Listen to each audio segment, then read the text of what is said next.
Caracol Radio presenta De Película. Dirige Mario Alcalá. Hamnet y Hamlet son el mismo nombre, intercambiable en los registros de Stratford a finales del siglo XVI y principios del XVII. La muerte de Hamnet y el inicio de Hamlet. Un saludo muy especial a todos los oyentes de Caracol Radio en Colombia y en el exterior en este fin de semana, en este domingo 15 de marzo, domingo de premios Oscar. Y a partir de este momento comienza De Película, el espacio del Grupo Prisa dedicado al séptimo arte, porque la única sala de cine en la radio de nuestro país es De Película. Todos ustedes, nuestros amables oyentes, nos pueden seguir escribiendo en nuestras redes sociales. En X somos @CaracolDePeli, también estamos en Instagram como De Película Caracol Radio. Y en este fin de semana, por supuesto, nos asesoramos de los que saben del tema. Y para eso tenemos desde los States, nuevamente, como ayer, al señor Rafael Abuchaibe. Rafa, buenos días. Qué placer tenerlo de nuevo aquí en De Película de Caracol Radio, en este segundo tramo de nuestro especial acerca de los premios Oscar edición 98. Mario, como siempre, un placer estar con ustedes, estar con los oyentes, con la audiencia de Caracol. Esta es mi casa, mi alma mater. Y bueno, seguimos hablando de cine, que es lo que nos gusta. Bueno, ya hicimos el recorrido por F1, por Sinners, por One Battle After Another, por Bugonia y por Frankenstein. Y seguimos con las 10 nominadas a Mejor Película del Año y hablando, por supuesto, al mismo tiempo de otras categorías. Y esta es de sus favoritas, de mis favoritas no es... Una producción de 2 horas 5 minutos enmarcada en el drama y que yo la llamo el detrás de cámaras de Hamlet, la película Hamnet. Eso es. ¿Tenías hambre? Sí, no puedo negar que siento una devoción casi que religiosa por su gran protagonista, por Jessie Buckley, que es Agnes. Pero de ahí en adelante, pues más bien usted, Rafa, cuéntele a los oyentes de qué va Hamnet.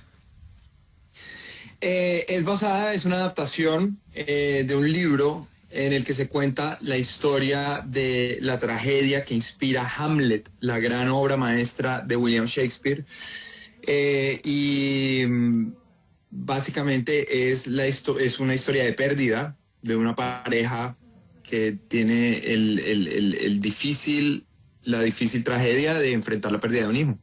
Bueno, aquí la dirección corre a cargo de una mujer que ya se ganó un premio Oscar a Mejor Realizadora, la segunda en conseguirlo después de su majestad Catherine Bigelow. Está Chloe Zhao, que se mandó ese tremendo ladrillazo de Nomadland, que ganó por él. Sí, qué ladrillazo. Qué película más pesada. Preciosa visualmente, pero qué cosa más lenta, larga, densa. Bueno, y aquí el coprotagonista interpretando al señor William Shakespeare, o Will, como se presenta en la película, es Paul Mescal, que tiene unas de cal y otras de arena en mi concepto. Hizo ese adefesio también llamado After Sun, muy del cine independiente, pero tiene una película que la recomiendo cada vez que puedo, All of Us Strangers. Qué buena película de 2023, Rafa. Mario, ¿y usted cómo le fue con Gladiador 2? Él es el protagonista de Gladiador 2. Sí, señor. No, nada que ver con la naumaquia y con todo el cuento de que cambiaron a los tigres de Gladiator 2000 de Ridley Scott Sir Ridley Scott por escualos en el Coliseo Romano, que dice uno, bueno, ya bájale un poquito a lo hollywoodense, aunque dicen los historiadores que eso sí se presentaba. ¿Que lo traía al jardín? Sí, pero llevada al extremo. Hamlet ha sido la película favorita de la crítica, o por lo menos venía siendo la película favorita de la crítica entrando a la temporada de los premios. Ha bajado un poco la velocidad y ha bajado un poco el entusiasmo por esta película, sobre todo después de que Sinners se llevara las 16 nominaciones. Pero esa entraba siendo la película más fuerte. Es lo que hablábamos ayer, hay un año muy difícil porque One Battle After Another también venía muy en el corazón de la crítica. Sí, lo que pasa es que es muy del gusto, o sea, no es Shakespeare in Love, pero es la película con ese rótulo de superproducción que recrea una época, que tiene un muy buen diseño de producción, que toma un personaje importante no solo en el cine, sino en la literatura universal, como es William Shakespeare, y pues tiene una factura, insisto, de película de Oscar. De ahí en adelante, pues ya viene el debate acerca de su calidad. Usted es uno de sus defensores a ultranza. A mí me parece una película más bien llevada de nuevo al extremo, porque aquí Jessie Buckley, que al principio del comentario dije que es objeto de mi devoción, pero me parece que ya llega un punto de sobreactuación con tanto grito, tanta cosa que dice uno, bueno, no tienen que forzar la situación. Yo entiendo el dolor del personaje, pero no necesitan llevarlo al extremo del lloriqueo. Sí, ese ha sido uno de los debates. Mario y yo, fuera de micrófonos, hemos discutido esta película y uno de los argumentos que tengo yo para defenderla es que creo que dentro del universo de lo que se está contando, como la historia de William Shakespeare, el más grande dramaturgo del idioma inglés, vale la pena y cabe que los actores sean exagerados y lleven esas emociones creo que es una decisión estilística y creo que funciona dentro del contexto de la película. Ese es mi argumento para defenderlo. Siento que la película además está muy bien ambientada y ayer hablaba de algo que son como las líneas comunes que se ven en las películas del año. En esta, las dos películas más, que creo que son las mejores películas del año, esta y Sentimental Value, tienen esa línea de cómo el arte salva. Y esta es un claro, representa esa idea, ¿no? Que el arte puede salvar vidas, puede salvar personas. Eso es algo una idea muy esperanzadora en una época donde todo el mundo está sin esperanzas, que creo que también es válido como mensaje en el cine, ¿no? Bueno, Rafa, pero debo confesarle algo, que creo que lo mío ya en contra de Chloe Zhao es que no me gusta su estilo de dirección, porque pues ella tenía ese tal Nomadland y también Eternals, y creo que esta es su forma de dirigir películas lentas, películas donde le apuesta a otro tipo de cosas que no me resultan interesantes. Puede ser eso. Le hago una pregunta así como para tantearlo. La secuencia del final de Hamlet, ¿esta secuencia no lo emocionó? No, apenas me pareció bien hecha, pero no me emocionó, no me arrancó la lágrima que seguramente a muchos les quitó. Porque esa secuencia puede ser una de las más lindas de la temporada de Óscares. Pues es que ya venía cansado de ver a Jessie Buckley llorando tanto que vuelva a llorar otra vez ya me generaba hastío. ¿Será que a partir de ahora Jessie Buckley va a tener la misma cláusula que tiene Julianne Moore en sus contratos? Puede ser. Sí, porque no me acuerdo bien si en Wild Rose, que es una película sobre country, ella lloraba tanto. Pero aquí sí creo que las lágrimas fueron por hectolitros. Bueno, hablemos de las categorías. Hablemos de las categorías en las que está mejor casting. Me parece que es que no porque los papeles están soportados en Paul Mescal y en Jessie Buckley. No veo un... Sí, bueno, claro que el niñito hace un papel tremendo. Bueno, pero es que... Rafa, yo ya le tengo bronca a esta categoría por lo que le decía ayer de que, por ejemplo, hay películas este año donde nominan a uno o dos actores secundarios y al principal. Entonces me parece que queda sobrando lo del mejor cast. Pero bueno, está nominada en mejor música. Bueno. Como sencillito. Sí, no es una música que le quede a uno particularmente grabada en la cabeza. Película del año, dirección para Chloe Zhao, no creo que repita. Pero creo que mejor película puede írselo llevando. Bueno, aquí este Oscar sí creo que ya tiene nombre. Jessie Buckley como Agnes es la gran ganadora. Pongo todas mis monedas ahí. Sí, estamos de acuerdo. Ese está más que cantado, creo, este Oscar. Guión adaptado, está diseño de producción, que me parece que hacen el trabajo que no es tampoco tan difícil, porque insisto, ya lo hayamos visto en cualquier versión cinematográfica que se haga de Shakespeare e incluso en Shakespeare in Love. O sea, no hay nada novedoso en el diseño de producción. Y vestuario, lo mismo. Aplica la misma regla, es mi concepto. Sí, o sea, se puede, está bien ambientada, está bastante bien ambientada, pero es cierto, o sea, esto no es algo que no se haya visto antes, ¿no? O sea, y Shakespeare in Love es un gran ejemplo, porque además ganadora del Oscar, ganador de el premio a mejor película, de la manera más increíble. Infame, no, dígalo, infame, porque fue pura y física acción del lobista del señor Harvey Weinstein. Por eso fue que terminó elegida la película y Gwyneth Paltrow. Pero eso es dentro de los lunares que presentan. Sí, es uno de los infamias más grandes que ha tenido la Academia, con excepción de la de 1989, que eso será otro programa.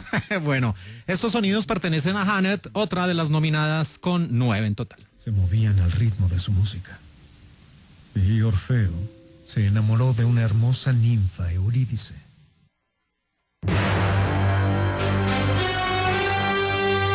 Escuchas De Película en Caracol Radio.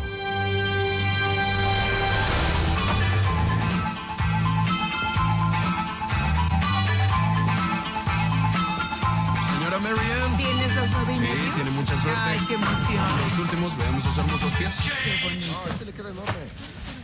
Y ahí en las imágenes dice Nueva York, 1952. Seguimos aquí en De Película de Caracol Radio y estos sonidos pertenecen a otra de las nominadas. Un muy interesante film de 2 horas 29 minutos de duración que enmarca una época en particular de la Unión Americana y también de el país del sol naciente, con un deporte exótico, podría decirse, el tenis de mesa, con la película Marty Supreme. Mori, Sí. esta mujer dice que le vendiste un par de zapatos. Ah, sí, compró los Mary Jane. Bueno, Rafa, aquí me hace acordar a The O'Neill, el personaje de Timothy Chalamet, del popular Marty Mauser, como vendedor de zapatos. ¿Se acuerda en Matrimonio con Hijos? Claro, claro que sí. Uy, tremenda serie. ¿Verdad, no? Sí, el hombre era tal cual, vendedor de zapatos y estaba hastiado de su empleo. Así idéntico era Ed O'Neill en esa... Uy, ¿dónde estaba Christina Applegate? Sí, señor, Cristina Applegate, peladita. No, divina. Bueno, no, Marty Supreme, una película súper interesante de los hermanos, bueno, de Josh Safdie, los hermanos que hicieron la película Uncut Gems. Peliculón. Yo no sé cómo la tradujeron en español. Gemas robadas, creo que fue, algo así. Bueno, pero esa película con Adam Sandler, que es posiblemente la experiencia más estresante que yo haya tenido en una sala de cine. ¿Por qué? Eso, no por la película en sí misma, la película es súper estresante. Pero, y creo que ese es el gran logro de Uncut Gems. Ah, o y que sea, esta película también lo tiene. pero, o sea, estresante en el sentido de que usted se identifica con el personaje y siente agobio.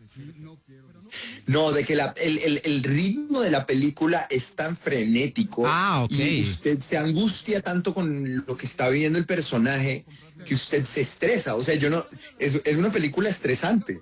Oiga, hablando de Uncut Gems, mucha gente critica a Dan Sandler y sí, ha hecho unos papeles terribles, pero el tipo cuando ha hecho papeles dramáticos es muy bueno. Es muy bueno, lo hizo en Embriagado de Amor, lo hizo en Garra, lo hace en esta que estamos hablando. Es un tremendo actor, o sea, es polifacético. Y usted lo mencionaba en Punch Drunk Love, ¿no? La de Paul Thomas Anderson. Claro, la de PTA, no, tiene que decir PTA. Ah, verdad, pero es que eso suena como a PTSD.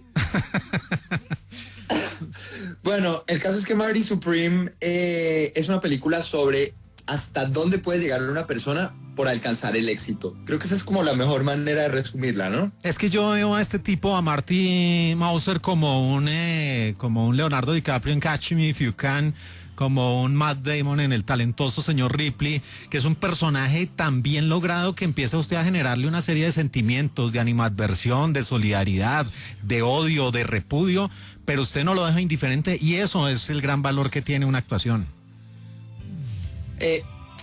Tim, ha sido interesante lo que ha pasado con la carrera de Timothy Chalamet. Creo que Timothy Chalamet sufre de que es tan buen actor que la gente le coge un poco de tirria por los personajes que interpreta. Pero es que él tiene un carrera, perdóneme Rafa, él tiene un carrera con Pedro Pascal por ver en cuál de los dos aparecen más producciones. Sí. Entonces tiende a saturar, sí. Pero pues ¿qué hacemos? Está de moda y es un buen actor. Y su relación con Kylie Jenner, entonces todo el mundo está pendiente de las redes sociales y salen en las propagandas de los carros eléctricos y todo lo que usted quiera, pero de verdad que Timothy Chalamet es un actor único. El pelado hace, el papel que hace Marty Supreme era el papel que estaba todo el mundo hablando, que se iba a terminar llevando el Oscar a Mejor Actor, pero algunos comentarios que hizo, que yo la verdad ni siquiera los he visto, terminaron generando polémica en las redes sociales y ahora todo el mundo le empezó a caer encima y está como embolatado ese premio. ¿Usted qué opina de Está eso? como medio embolatadongo. Está como medio embolatadongo, ¿no? Sí, no, eso sí, en la carrera de los Oscars ellos tienen que cuidarse porque cualquier comentario y ahorita en tiempo de funar en redes, pues obviamente le va a quitar algún protagonismo y puede afectar precisamente su gran papel.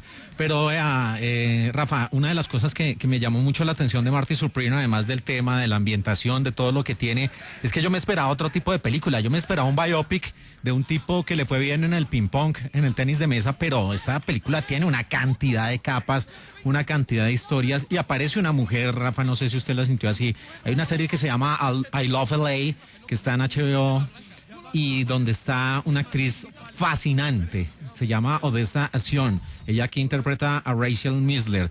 Pues ella es una mujer despampanante, preciosa, pero aquí el trabajo de maquillaje y el propio de ella, pues la hace una mujer poco atractiva, y la historia de vida de ella con ese matrimonio, con ese embarazo no deseado, me parece que también le aporta mucho.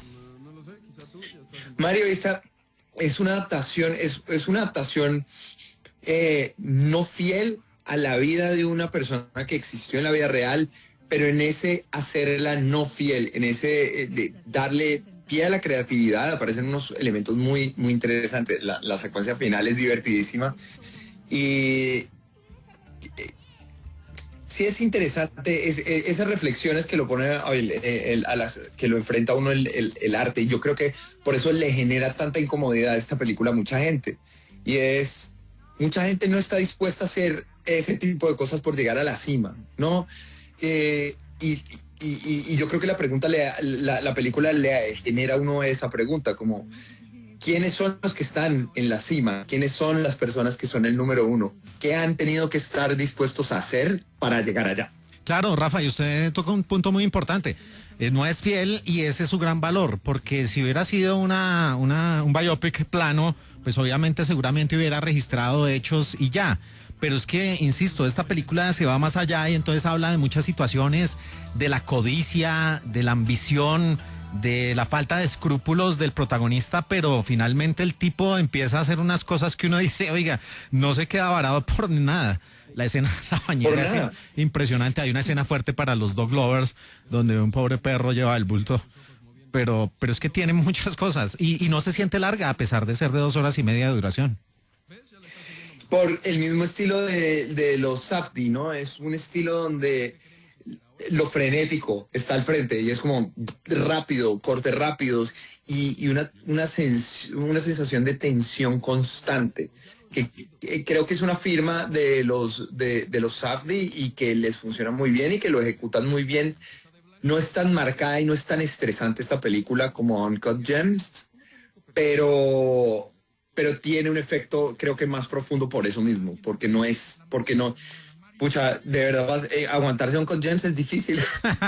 Pero mire, Rafa, por ejemplo, aquí viendo la nominación en la categoría que insisto que me parece un relleno, que es mejor casting, aquí sí hay otros 2 papeles, además del de Marty, el de la propia Odessa, que son el de Gwyneth Paltrow, que me hace recordar mucho una película de Annette Bening, de una actriz ya veterana que está ahí quemando sus últimos cartuchos y que tiene ese medio romance ahí como no forzado, sino interesado entre Kay y el propio Marty y el compañero sentimental de Gwyneth Paltrow en la película, que es este hombre que es un empresario que le cierra las puertas, pero que trata de sacar provecho de la situación de desgracia de Marty Mauser.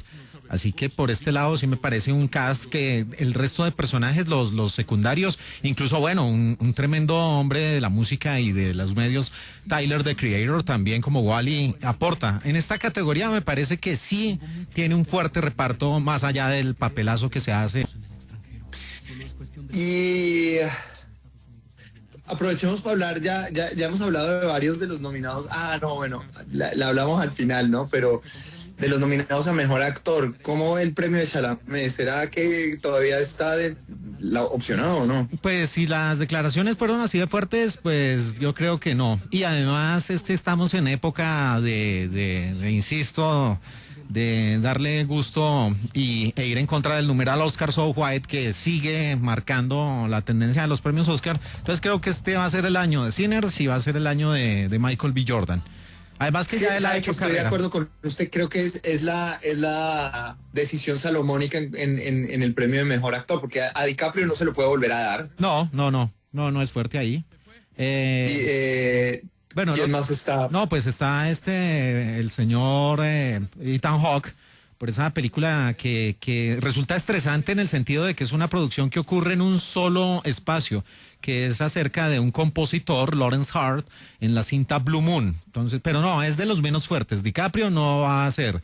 Wagner Maura. Benicio del Toro, no, ese es, entonces está secundario. Timothy Chalamet Wagner, y Wagner Moura. Ese podría ser. Wagner Moura puede ser la sorpresa. Esa puede ser la sorpresa, sí señor. Más bien esa puede ser la sorpresa. O sea, los dos fuertes en este momento son Michael B. Jordan, en mi concepto, en primer lugar. Segundo, Chalamet, que no le podría ir mal precisamente por el tema mediático. Y el tercero en lista es Wagner Maura. Los otros dos sí creo que no tienen opción. No va a repetir DiCaprio ni de cerca, pues. Y creo que va a ser la única categoría en la que realmente va a estar compitiendo Marty Supreme. No veo, o sea, en Mejor Guión Adaptado está nominada, para ver. A ver, miremos las nominaciones. Bueno, fotografía, sí, recrea muy bien diferentes épocas, incluso ese viaje al Japón y ese partido final es muy bien logrado, pero no. Película del año tampoco, casting no, dirección no, pero el Safdie hace un trabajo tremendo. Muy bueno, pero no creo que esta no va a ser. Guión original no, diseño de producción, insisto, hay muy superiores, vestuario tampoco y edición no. No, creo que puede ser. Sí, creo que esta película está jugando a Mejor Actor y si no se lo lleva, se va con las manos vacías. Se va con las manos vacías, sí, y sería una de las grandes perdedoras porque es que arranca con 9 premios. Sí, esta puede ser una de las grandes perdedoras de la noche. ¿Estás seguro? Marty Supreme. Sí, de 2 horas 29 minutos de duración. Una pausa y ya regresamos aquí en De Película de Caracol Radio. Más volveré a casa con 10 veces esa cantidad en premios, así que mejor apártate, déjame tomar lo que me deben y te daré $100 cuando vuelva. No me interesa. Escuchas De Película en Caracol Radio. Una vez hubo pasajes al viejo mundo, sendas extrañas, caminos ocultos. Al dar la vuelta en la esquina te encontrabas de pronto cara a cara con el gran misterio, la raíz de todas las cosas. E incluso si ese viejo mundo ya no... Y después de la pausa entramos al tramo final de este especial de fin de semana aquí en De Película de Caracol Radio, hablando de las nominaciones y de los posibles ganadores en la edición número 98 de los premios Oscar que tendrán lugar esta noche en la ciudad de Los Ángeles en su edición 98. Y estos sonidos que tenemos de fondo hacen parte de otro de los largometrajes de la avanzada de Netflix. Es mi concepto, una entrañable y maravillosa historia dramática y un drama de época. Una película titulada originalmente Train Dreams o Sueños de Trenes. Su nombre era Robert Greinier y vivió más de 80 años en las inmediaciones del pueblo. Bueno, Rafa, usted se ha guardado los comentarios, no me ha querido decir nada extra a micrófono y dijo que todo lo iba a hacer al aire. ¿Cómo le fue con Train Dreams? Aunque nunca vio los... Bueno, ahí ese pedacito que estaba sonando del tráiler, creo que lo resume todo perfecto. Lo que es una vida, la vida de una persona, ¿no? ¿Qué representa la vida de una persona en una época? Y le digo, ¿sabe a qué me acordó esta película? ¿A cuál me acordó? A Barney Lyndon, un poco. Uy, palabras mayores. Stanley Kubrick. Y con el popular Desmond Barry, con el gran y único actor que también estuvo en esa dramática película con Catherine Rose, sí, uy. ¿Qué? Porque es básicamente ver la vida de una persona y cómo representa una época, ¿no? Y cómo el mundo pasa y uno simplemente es un espectador y uno piensa que es el gran protagonista y resulta que no. Creo que esto es como el gran tiro de la película y es una producción preciosa visualmente. Que creo que es la más linda visualmente de todas las películas que están nominadas, ¿no? Sí, no, que no me acuerdo, vea, era Ryan O'Neal en Love Story y era Desmond Barry en la película que usted cita y sí, es la vida de una persona sencilla. Es que aquí es donde este tipo de películas me llegan, Rafa y oyentes, porque son películas de historias de vida súper sencillas, sin trucajes, sin ser pretenciosas, simplemente ser minimalistas, pero acompañadas de una puesta en escena con unos planos que muchos, yo he leído algunas críticas que no estoy de acuerdo con ellas, Rafa, dicen, no, pero es que adornan mucho con los planos, con los lentes, con algunos filtros, pero no, me parece que eso lo que hace es engrandecer esta historia pero tan además sencilla. es que es parte del mensaje, o sea, que la película tiene un mensaje súper profundo que no lo quiero dañar y espero que la gente vaya y le dé la oportunidad y la vea, pero el tema de encontrar la belleza en todo, creo que es parte del lenguaje visual que presenta la película, ¿no? Encontrarle belleza incluso a la parte más dramática de la película, que es muy dramática. Me parece súper interesante. Yo no sé si usted se fijó que la primera parte de la película, todos los personajes están enfocados como en el tercio de abajo. Entonces le da muchísimo aire como hacia arriba, y solamente cuando aparece el personaje de William H. Macy es que la película cambia en su manera de enfocar las imágenes, cosa que me pareció muy llamativo y me gustó. Y creo que también el lenguaje visual de la película es muy rico. Y creo que también lo hacen, Rafa, porque quieren dar el punto de vista del personaje central de Joel Edgerton, que es tremendo actor, Robert, de ser un hombre que precisamente mira a lo alto para cortar los árboles, que en realidad es su actividad primordial. Y eso, y por eso le mencionaba a Barry Lyndon.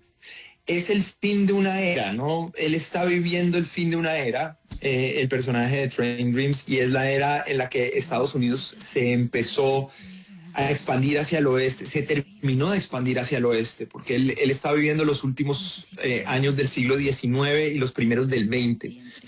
Entonces es como cambió el mundo alrededor de él, que cambió radicalmente, pasar de pensar que los trenes iban a ser el medio de transporte del futuro para ver carros y aviones, y cómo básicamente hubo gente con la que trabajó por poner las líneas del tren y la pregunta, ¿no? ¿Sirvió para algo?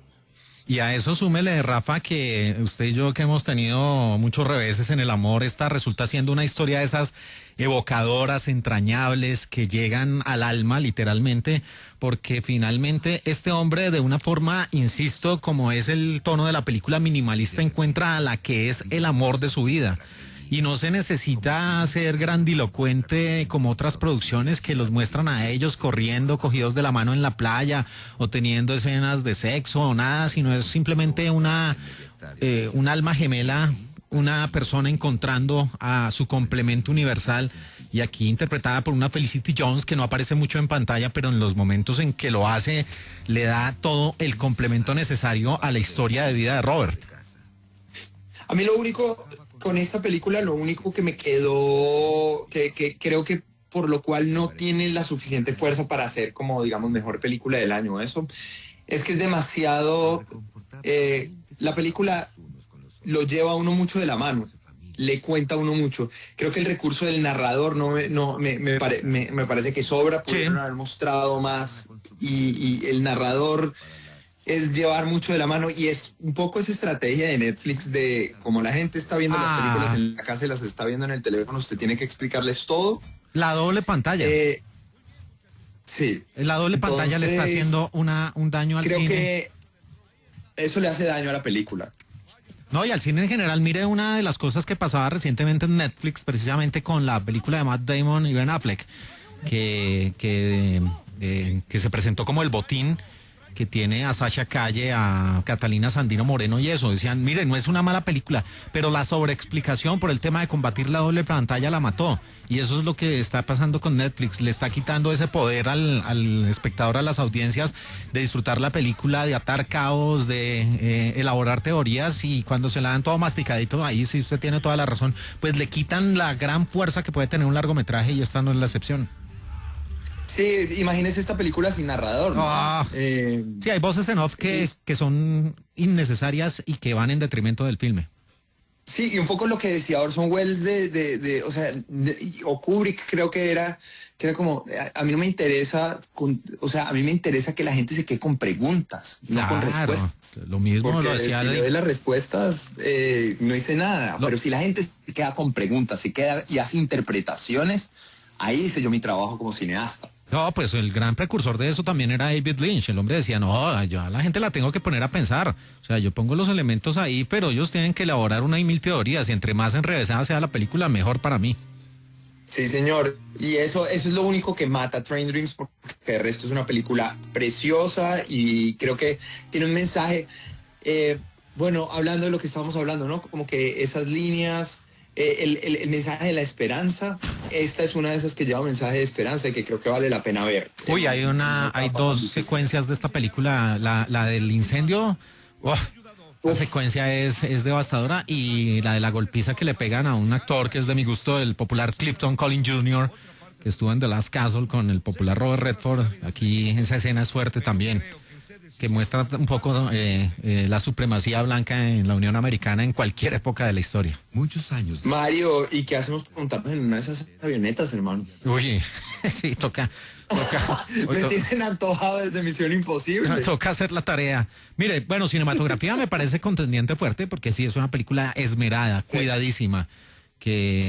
Mucho. Preciosa, visualmente preciosa esa película. Que tiene como directora Clean Bentley. Bueno, música original, no, pues apenas normal para acompañar lo que quiere contar. Sí, es un buen complemento, pero no es que destaque mucho como para un Oscar. Película del año no va a ser, por supuesto que no va a ser. No. Y guión adaptado, no, creo que está más bien... La única fuerte sería fotografía, pero no va a ser... Sí, es que también ha estado muy por debajo dentro de las contendientes.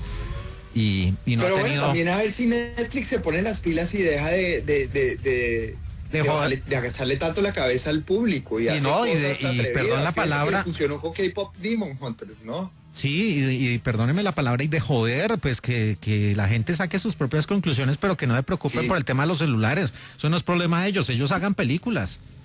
Sí, de acuerdo. 4 nominaciones para una de mis favoritas. Ahorita hacemos el top de la peor a la mejor en el concepto de cada uno, Rafa, pero esta es una... hágale. Esta me gustó mucho. 4 nominaciones para Train Dreams, y es de Netflix.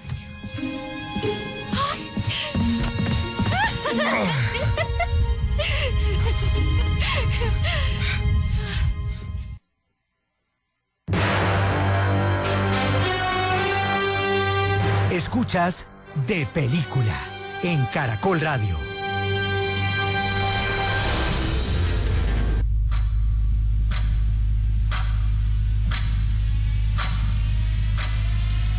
Tá policial? Eu não, sou policial. Ó, pinta de policial, cara. Não, sou policial. La pinta de ese personaje, de ese policía corrupto, sí es que, mejor dicho, tipo nació para hacer ese papel. Sí, es que tiene una pinta de dañado.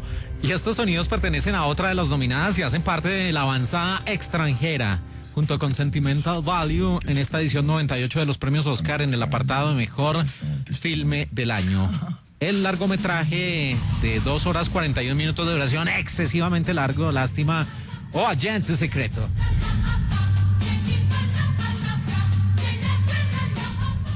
Bueno, Rafa, aquí tenemos al gran Wagner Maura, que lo recordamos usted y yo con agrado por ser el Capitán Nascimento en las maravillosas Tropa Agility. Claro que sí, que ya tiene una carrera larga y extendida. Ha trabajado con Netflix, hizo de Pablo Escobar, hizo un papel que en mi en mi visión estuvo bien, con excepción del acento. No, pero pues es que le tocaba muy duro, le tocaba cuesta arriba tratar de emular a Pablo Escobar de la vida real con un acento más paisa para donde y él un brasileño. Pero aquí vuelve y muestra su talento y es básicamente el protagonista de la nueva película de Clever Mendoza, Filo. Sí, señor. No padre, Filo. Líneas comunes en las películas de este año, lo mismo que One Battle After Another, lo absurdo, y es lo absurdo que es vivir en Brasil y lo absurdo que era la época de la dictadura en Brasil. Eso creo que es la temática de esta película de El Agente Secreto. Es basada en una historia de la vida real y bueno, se sigue la exploración de la dictadura, ¿no? Y Rafa, repite, Brasil se está volviendo un jugador fuerte en la categoría de película extranjera, al igual que los argentinos, la rivalidad Brasil-Argentina. Argentina ha estado muy presente en los Oscars, se ha ganado 2, incluyendo, La Historia Oficial y El Secreto de sus Ojos. Y Brasil ya consiguió una estatuilla en este apartado de película extranjera o ahora película internacional y repite con esta O Agente Secreto. ¿Cómo lo definimos, no? Es una película diferente. O sea, ahorita estamos hablando de que las producciones de Netflix lo llevan a uno mucho de la mano. Este es al contrario. Esto es, métase usted en esa lavadora y mire a ver qué saca y cómo sale y y cómo entiende esta collage de imágenes que representan lo que es vivir en Brasil. Pero mire que yo con esta película tenía muchas esperanzas desde el principio porque me parece que en esa primera escena, cuando el personaje de Wagner Maura llega a esa estación de servicio en un paisaje árido que demuestra la pobreza de ese Brasil de finales de los 70 y uno ve un cadáver ahí como si nada, o sea, como algo ya del paisaje, o sea, estamos hablando del cuerpo de una persona y simplemente el dependiente ahí de esta estación de servicio como que dice, sí, esto como que es normal, trata de hacer entender eso. Y después uno empieza a adentrarse en la película y dice, uno va bien, le tengo fe y empiezan a salir estos policías corruptos que era el que yo le nombraba al principio. Y uno dice, esto pinta bien, pero infortunadamente la película tiene un ritmo tan mal manejado por parte de Clever Mendoza que uno dice, lástima, porque es que para qué se gasta 2 horas 40 minutos cuando pudiera haber hecho esa película mucho más corta, más frenética, más equilibrada, y donde ya en su tercer acto es donde empiezan a pasar las cosas, pero hay un momento de letargo que lo saca usted del largometraje, usted dice, pero ¿qué me está contando? ¿Por qué se extiende tanto? Le sobra tiempo, lástima. Es que creo que esa es la pregunta que él no... yo creo que si a mí me preguntaran qué está contando el director en esta película, está contando, esto es Brasil, esto es la locura que es Latinoamérica, pero no es la historia de una persona o la historia de unos estudiantes, es más bien, esta es la locura de vivir en Latinoamérica, en carnavales, pasan unas cosas que aparecen cuerpos y nadie les para bolas, y más en la dictadura. Creo que este es como el sentido de la película y en eso es muy efectivo, ¿no? Y por eso lo lleva todo al nivel del absurdo. Las escenas de sexo son absurdas en esta película, pero funcionan dentro de ese lenguaje absurdo que estamos... Lo que pasa es que sí, en eso creo que se pierde en esa exposición y en esa como buena idea de... Vamos a mezclar un poco lo que es Brasil como un personaje dentro de la película y más bien se queda en eso y se le olvida que está contando una historia. Bueno, y viene, insisto, como decía al principio del comentario, en la avanzada de mejor película extranjera, o sea, dentro de este año de la edición 98 son 2 representantes fuera del mundo de Hollywood y fuera de las británicas que juegan casi de local, y entonces al lado de Sentimental Value está en el apartado de mejor película internacional, a ver si hace la doble. No creo mucho, no la veo tan fuerte contra Sentimental Value de repetir. Eso sería histórico que repita Brasil el premio Oscar del año pasado con Aún estoy aquí, pero en película no la veo tampoco, película del año, ¿no? No la veo fuerte. No, y El Agente Secreto le fue muy bien en Cannes, eso no es buena señal para los Oscars. Eso no es buena señal, la única vez que una película repitió Oscar o sea, repitió de Cannes a Oscar fue Marty por allá en los 50. con el gran Sí, Ernest Borgnine. la Palma de Oro por lo general no coincide. No, pero lejos. Y está y la sorpresa que decíamos previamente, Rafa, podría ser Wagner Maura a mejor actor principal, que sería otro de los foráneos. Ese creo que podría ser un súper buen homenaje, también es jugársela a salvo, sería chévere. No creo que vaya a terminar ganando en ninguna de las otras dos categorías que mencionaba, pero Mario, quería aprovechar, ¿por qué no miramos un poquito esa categoría, la de las películas internacionales? Porque ahí, aparte de Sentimental Value, que ya vamos a hablar, hay otras muy buenas. Sí, señor, me parece muy adecuado. Bueno, incluyendo... Yo arranco, si le parece, con Fue solo un accidente, una película sí, que... yo sabía que eso le gustaba a usted. Que me parece que utiliza la misma fórmula de Nadir y Simin y de esas películas orientales, del Medio Oriente, que parten a través, o sea, que parten enfrentamientos a partir de cosas, de nimiedades, y de ahí en adelante construyen una historia y vuelven a reflejar lo diferente que son las tribus y los pueblos precisamente de esa parte del planeta. Y esta no es la excepción. Ahora, esta película puede terminar dando la sorpresa por la guerra que estamos viviendo. El director es iraní y estuvo encarcelado y escribió este guión estando encarcelado en Irán. Y está basado en su testimonio de las personas, como no en su testimonio, sino en lo que vivió en la cárcel y cómo fue torturado y cómo no reconocía a sus torturadores. Y toda esa premisa creo que puede terminar siendo un buen momento para darle el premio a la película. No sé usted qué piense. No, es que, o sea, la tengo en el tercer lugar de las posibles ganadoras, mire. Porque creo que en esa categoría va a ganar Sentimental Value, de la cual ya vamos a hablar a continuación. Segundo lugar, en este top que veo, es Agente Secreto en Fuerza, estoy hablando. El tercer lugar sí podría ser Un Simple Accidente. La cuarta, Sirad, de España, que es una película que es casi una road movie, película de carretera. Y la quinta, que no tiene, a pesar de ser una extraordinaria producción, no tiene chance, porque es que estamos hablando de una academia de mayoría a favor pro Israel. Y esta es una película que precisamente denuncia lo que pasa en Gaza, en la franja de Gaza, La Voz de Hind, que es de Túnez, pero que habla de hechos sucedidos en Palestina. Entonces, por ese lado, no está ni cerca. Así que veo más cerca a Sentimental Value que la propia Agente Secreto.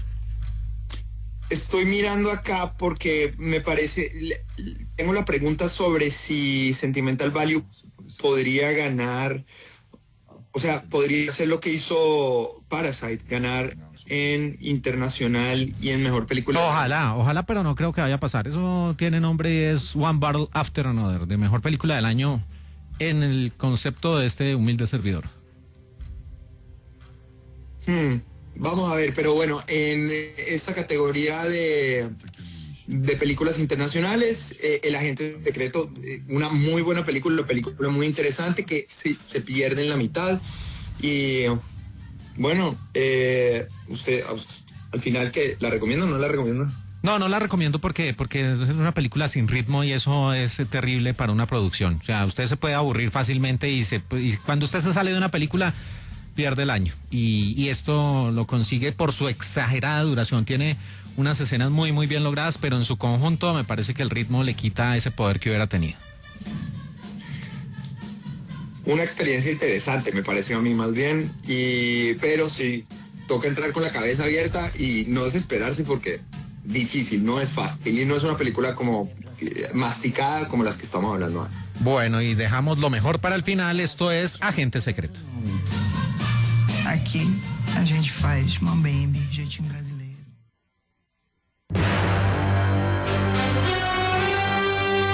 Escuchas De Película en Caracol Radio. Why didn't you want to do the role? He wanted you to do it. I can't work with him. Sí, les decía que dejábamos lo mejor para el final. En mi concepto de las 10 nominadas, esta es de lejos la mejor producción.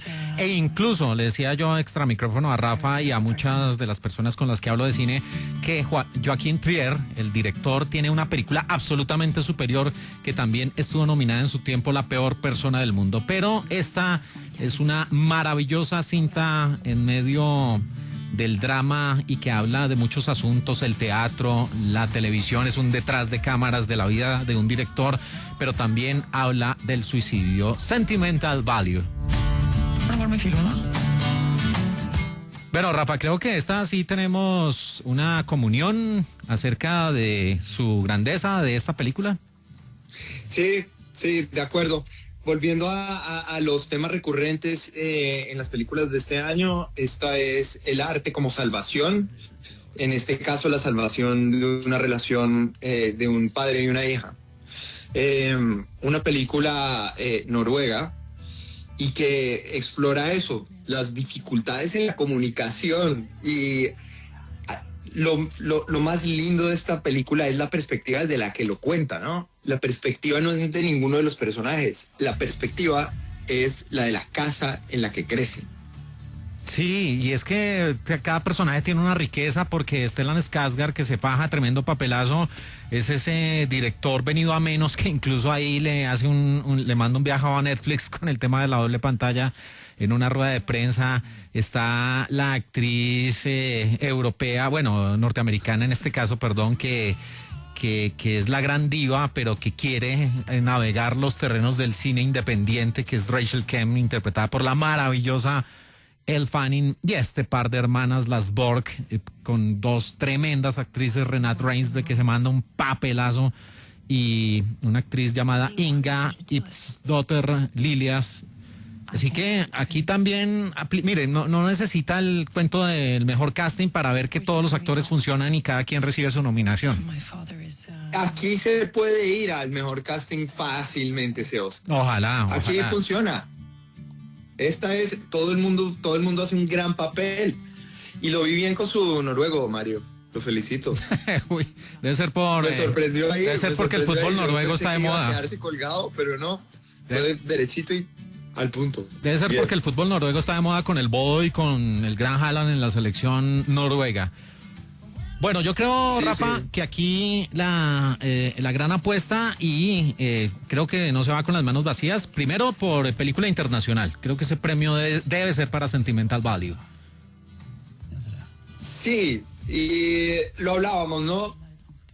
Es posible que esta película termine siendo la gran sorpresa, mejor película. Uy, ojalá lo fuera. Ojalá lo fuera. Donde se logre el doblete, hace lo mismo que hizo Parasite, que fue algo que rara vez pasa. Pero la tiene difícil. Es una película de otro país se lleva el premio a mejor película. La tiene difícil porque en película del año tiene dos contendientes muy fuertes, entonces por ese lado no. Joaquín Trier tampoco lo veo ahí fuerte.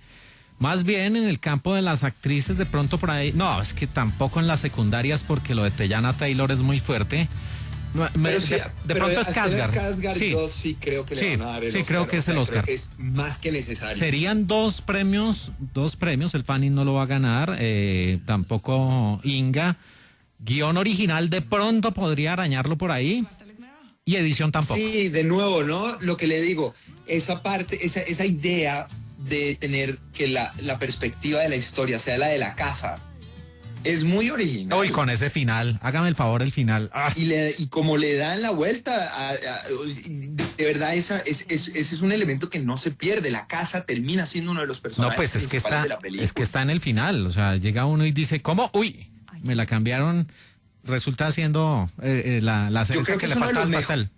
Y posiblemente, estoy de acuerdo con usted, una de las candidatas más fuertes a mejor guión original. Sí. O sea, debe mínimo, para quedar tranquilo, 3 estatuillas. Y ya vuelvo a hacer las paces con la academia. Si a esta película no le entregan eso. Bueno, y entonces, ¿qué vamos a hacer con mejor actriz de reparto, Mario? No hemos hablado de esta. No, ya Teyana, eso no tiene pierde. Es que. Pero ahí están Elle Fanning, está Inga Ipsdotter Lilias.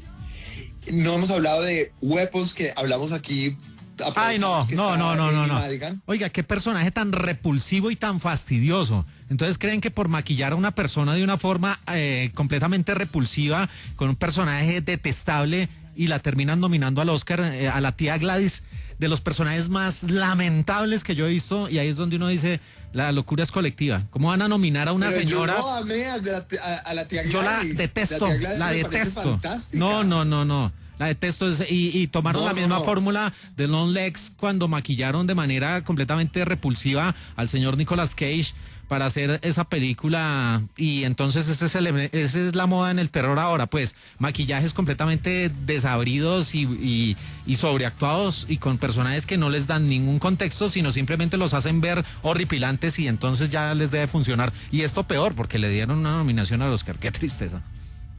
A mí me gustó el personaje, me pareció una gran película. Oiga, una gran sorpresa. Y hablando de películas horriblemente malas y que reciben nominación, Rose Byrne, que es una gran actriz, pero esa película que se titula If I Had Legs, I'll Kick You. Uy, qué película tan horriblemente mala. No. O sea, la nominación Esa no la vi. Uy, no. Audiencia, bueno, sí no la vi. Vamos cerrando, Rafa, ya con pronósticos. Bueno, entonces vamos a hacer pronósticos y nos vamos a ir por la siguiente lista. Mario, actor principal, ¿quién gana? Michael B. Jordan. Yo creo que se lo lleva Wagner Moura. Bueno, siga. Actor de reparto. Stellan Skarsgård. Stellan Skarsgård, de acuerdo. Actriz principal. Jessie Buckley, eso no tiene pierde. Jessie Buckley. No tiene pierde, estamos de acuerdo. Actriz de reparto. Teyana Taylor, para mi poca fortuna va a ser ella. Sí, Teyana Taylor, de acuerdo. Entonces, bueno, pero es que película, bueno, director, póngale a PTA, película del año, póngale a One Battle After Another. ¿Usted dice Paul Thomas Anderson? Sí, a pesar de que a Ryan Coogler le van a dar un guión o algo así, pero el director va a ser PTA. Director Paul Thomas Anderson, de acuerdo. Película. Edición. No, ya esas son muy técnicas. Y ahí le sumo ya extranjera, Sentimental Value. Dijimos, Sentimental Value para mí. Sentimental Values, de acuerdo. Mejor película, entonces... Yo en mejor película creo que puede estar ganando una batalla tras otra. Sí. Bueno, todo eso lo vamos a saber la noche de este 15 en Los Ángeles, California. Y Rafa, antes de irse, por favor, recuerde sus redes sociales, no me quiero ganar regaños. Todos los regaños a Abuchai7, tanto en Instagram como en X. Si no los leo, lo siento, no me meto mucho a redes, pero intentaré leerlos. Bueno, Rafa, gracias por haber estado aquí con nosotros y espero tenerlo pronto en otro especial de película de Caracol Radio, Juntos Más Compañía. Señor Mario Alcalá, muchísimas gracias. La próxima vez que nos veamos, ojalá sea para el programa diciendo los peores pifias de los Oscar, que ya le tengo la número 1. Uy, yo también tengo muchas. Y hasta aquí esta edición de película de Caracol Radio, inspirada en los premios Oscar. My father is very difficult person.